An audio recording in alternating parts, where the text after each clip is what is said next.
안녕하십니까? 여러분의 좋은 길잡이 쿼바디스 채널입니다. 기원전 1세기 헬레니즘 조각의 최대 걸작 바로 라오콘 군상입니다. 1506년 로마 테르미니역 근처 산타마리아 마조레 성당 근처에 있는 포도밭에서 한 농부가 조각을 발견하게 되고요. 그 당시 건축하였던 쌍갈로가 달려가죠. 그리고 농부에게 아무에게도 팔지 말도록 신신당부를 합니다. 율리우스 2세 교황에게 와서 사들이시라고. 그래서 율리우스 2세 교황의 컬렉션에 들어가게 되고요. 1506년 바로 바티칸 박물관이 시작되게 됩니다. 물론 그 당시 최고의 조각가였던 미켈란젤로가 이 작품을 감상하게 되죠. 인간의 고뇌하는 모습을 가장 드라마틱하게 표현했다는 평이 있습니다. 그 고요함 가운데 순간의 멈춤, 그 뱀에 물려 고통스러운 표정, 또 근육들, 어느 정도 이 실감이 나냐면요, 이 작품에 있는 라오콘이 밤에 막 살아서 돌아다닌다는 그런 전설이 있을 정도였습니다. 바티칸 박물관 팔각 정원에 오시게 되면 꼭 보시고 가는 작품인데요. 이 작품은 바로 트로이의 아폴론 신전 사제였던 라오콘과 그 두 아들이 바다뱀 두 마리에 휘감겨서 또 물려서 죽어가고 있는 그 장면을 바로 로도스 섬의 조각가였던 아게산도루소, 폴리도루소, 아테노도루소 세 명이 같이 조각을 한 합작품이 되겠습니다. 이 작품의 배경을 이해하시기 위해서는 바로 트로이 전쟁 때 그리스군이 목마 속에 군인들을 숨겨놓고 퇴각을 하게 되죠. 그때 트로이 성 시민들이 전리품이라며 그 목마를 성 안으로 끌고 들어가려고 합니다. 바로 아폴론 신전의 사제였던 라오콘이 성 안으로 끌어들이지 못하도록 반대를 하게 됩니다. 분명히 무슨 꼼수가 있을 것이다 그러면서 창을 목마를 향해 던지게 됩니다. 그랬더니 사람 소리가 나는 거죠. 그 위험한 순간에 바로 그리스 편을 들었던 바다의 신 포세이돈이 바다에서 바다뱀 두 마리를 올려 보내게 되고요. 두 아들과 바로 이 라오콘을 휘감고 물어 죽이게 됩니다. 결국엔 그 목마를 성 안으로 끌어들이고 바로 잔치를 하면서 술에 취해 있을 때 목마에 숨어있던 군인들이 나오게 되고요. 성문을 열게 되고요. 그리스군이 밀어닥치게 되죠. 성이 불타게 됩니다. 트로이라는 영화, 브래드 핏이 아킬레우스 역을 맡게 되죠. 그래서 트로이 성의 왕자였던 헥토르를 죽입니다. 결국 아킬레우스도 헥토르의 동생이면서 트로이 성의 왕자였던 파리스가 발을 날립니다. 바로 발 뒤꿈치를 명중하게 되고요. 이 아킬레우스의 치명적인 약점이 바로 발 뒤꿈치였거든요. 그것을 치명적인 약점이라고도 부르나요? 아킬레스건이라고 합니다. 왜냐하면 그의 어머니 테티스가요, 이 아들을 불사신을 만들기 위해서 지옥을 흐르는 바로 스틱스 강에다 담그게 되는데, 그때 발목을 잡고 담그는 바람에 어머니의 손으로 가려져 있던 그 발 뒤꿈치가 물에 묻질 않게 돼요. 바로 그것이 치명적인 약점이 되는 겁니다. 그러면 여기서 또 하나 궁금해지시죠? 트로이 전쟁은 왜 일어났는가? 예, 바로 트로이의 왕자였던 파리스가 헥토르의 동생입니다.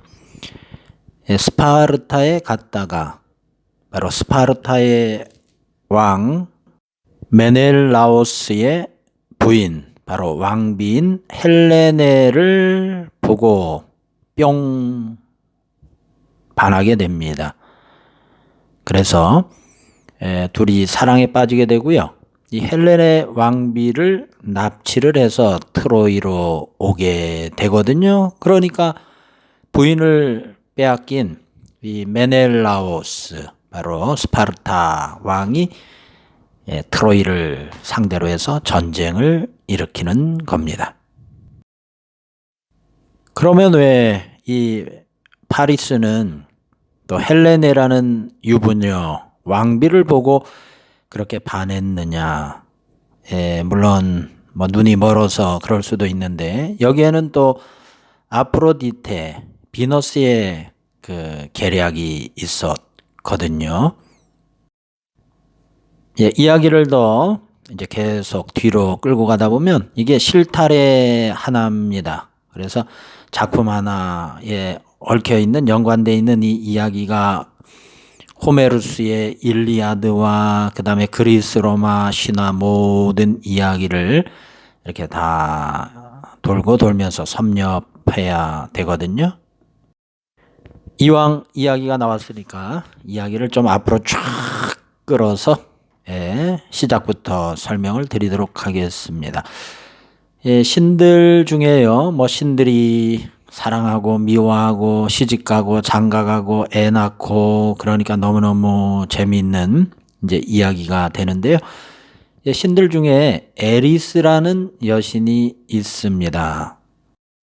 에리스의 전공은 불화의 여신이거든요. 이간질 시키고요. 그 다음에 경쟁시키는 여신입니다. 물론 좋은 측면의 경쟁을 시켜서 또 스포츠 경기에서 실력 향상을 시키기도 하고 뭐 좋은 점도 있는데, 어쨌든 전공이 불화이다 보니까 이 여신은 잔치집에 초청을 받질 못합니다. 뭐 당연하죠. 잔치집에 초청을 했는데 이 불화의 여신이 오게 되면 이간질시키고 불화를 일으키니까 잔치집이 초상집이 될 수가 있잖아요. 한 번은 펠레우스와 테티스가 결혼을 하는데, 이 펠레우스와 테티스가 누군가 하면 바로 헥토르를 죽이고 또 파리스에게 죽임을 당한 바로 그 치명적인 약점의 소유자 아킬레우스의 부모들이거든요. 이제 이들이 결혼식을 할 때 모든 신들이, 제우스를 위시해서 모든 신들이 다 초청을 받았는데요.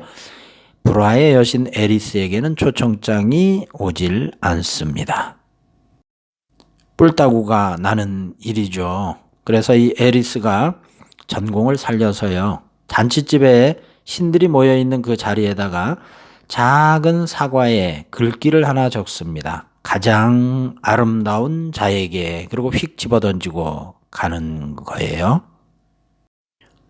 이게 웬 사과? 딱 들어봤더니 거기에 메시지가 적혀 있었습니다. 가장 아름다운 자에게, 가장 아름다운 여인에게, 바로 제우스의 부인인 헤라와 그 다음에 지혜의 여신인 아테나와 그리고 미의 여신 아프로디테, 비너스가 서로 내가 잘났지 네가 잘났냐 이렇게 경쟁이 일어나게 됩니다.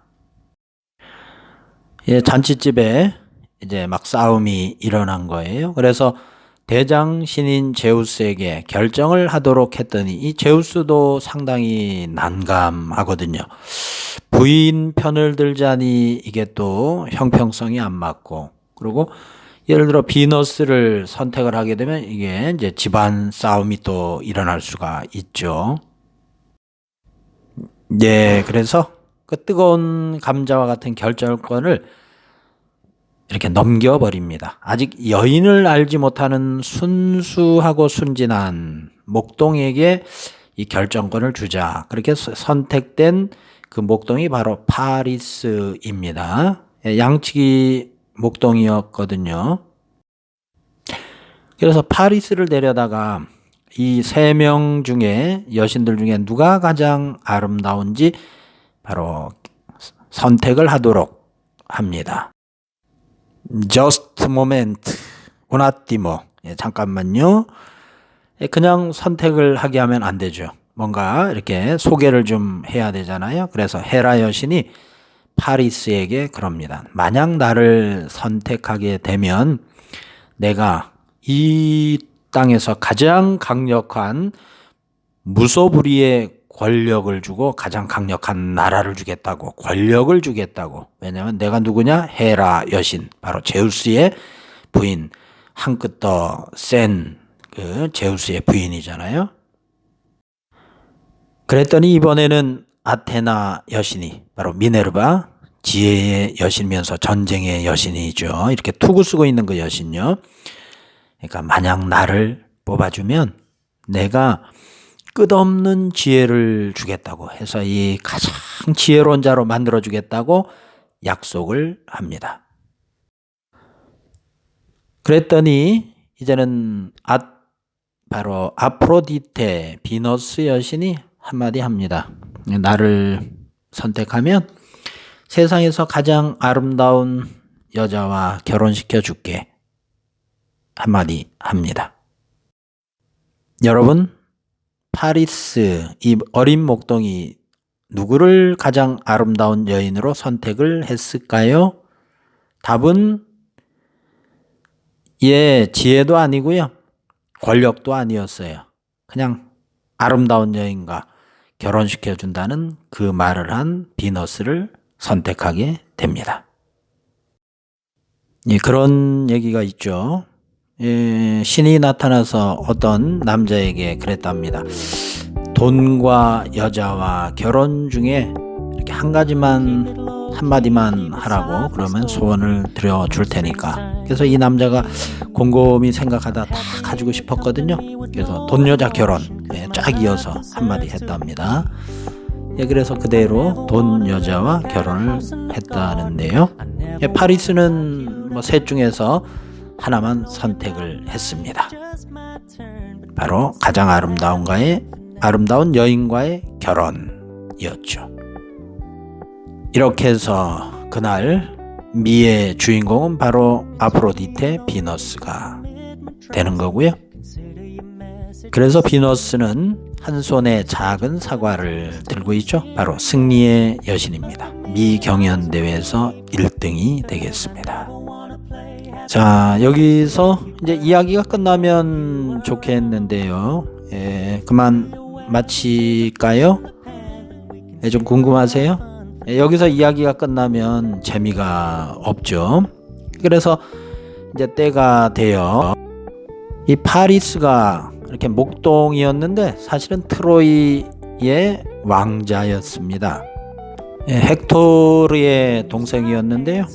이 아이가 태어나게 되면 트로이를 완전 뒤집어 버린다. 트로이가 몰락한다. 그래서 아이가 태어나자마자 이렇게 갖다 버리도록 합니다. 그래서 죽여버렸으면 이게 깨끗하게 끝났을 텐데, 이 모든 이야기가 그렇잖아요. 갖다 죽여야 되는데 부탁을 받은 사람이 이제 살리는 거예요. 그래서 이다산에다 갖다 버리게 되고요. 한 양치기가 데려다가 양자로 삼고 키웁니다. 그래서 목동이 됐던 거거든요. 그래서 나중에 이제 신분이 밝혀지고 그러니까 이제 트로이로 가서 진짜 엄마 아빠를 만나게 되고, 스파르타로 형 헥토르와 이제 사절단으로 가게 됩니다.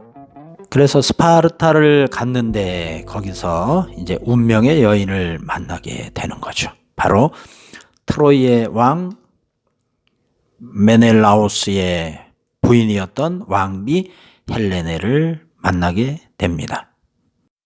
이 헬레네는 제우스와 레다라는 인간 여인 사이에서 태어난 딸인데요.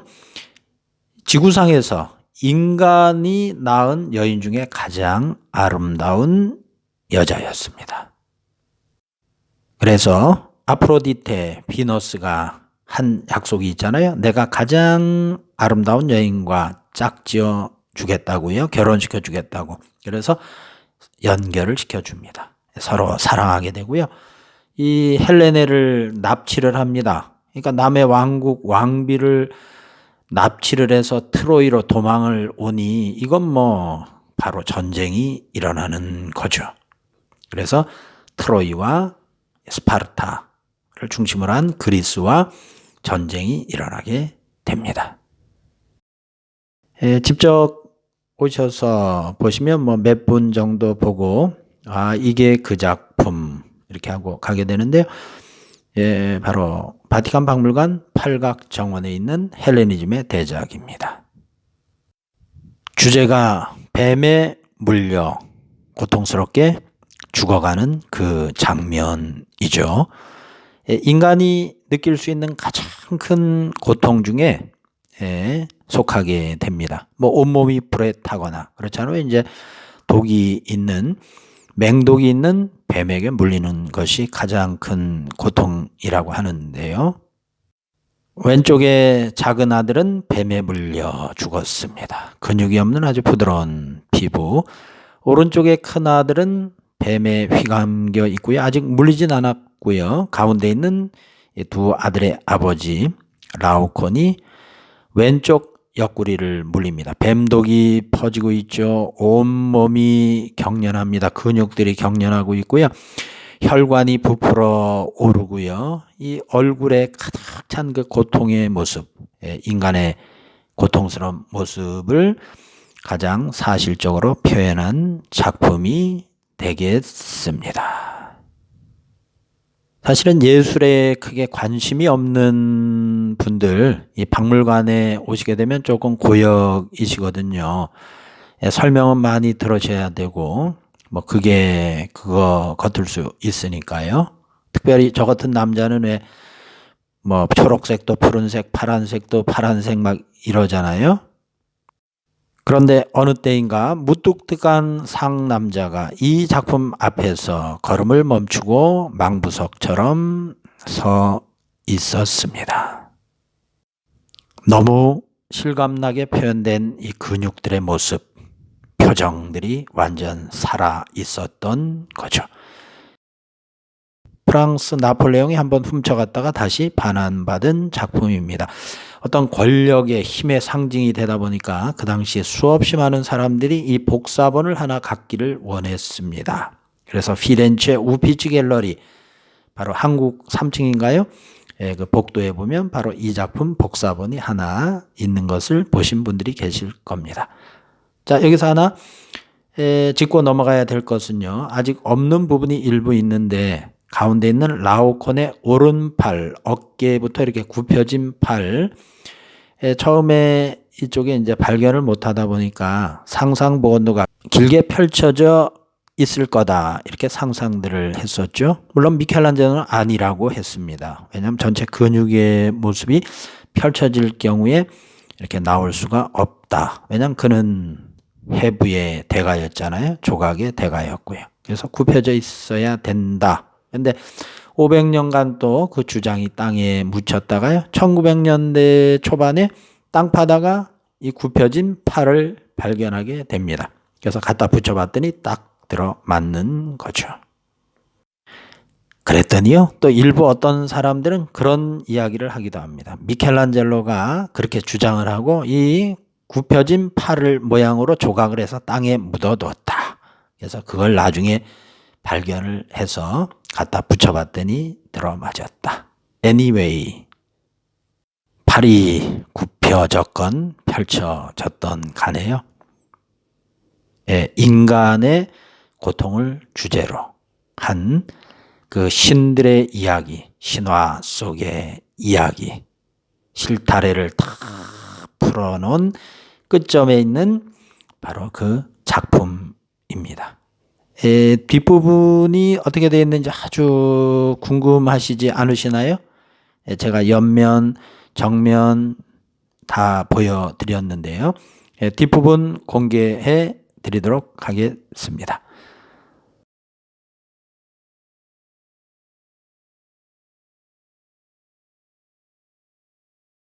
긴 이야기 들으시느라고 수고 많으셨습니다.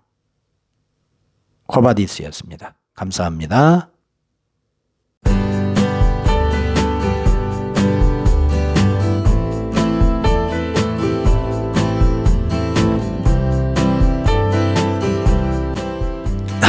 이게 긴 얘기를 짧게 못해가지고요. 이게 뭐 이야기를 하다 보니까 완전 계속 하나 이어지고 꽃감 빼먹듯이 이렇게 이야기가 길어졌네요.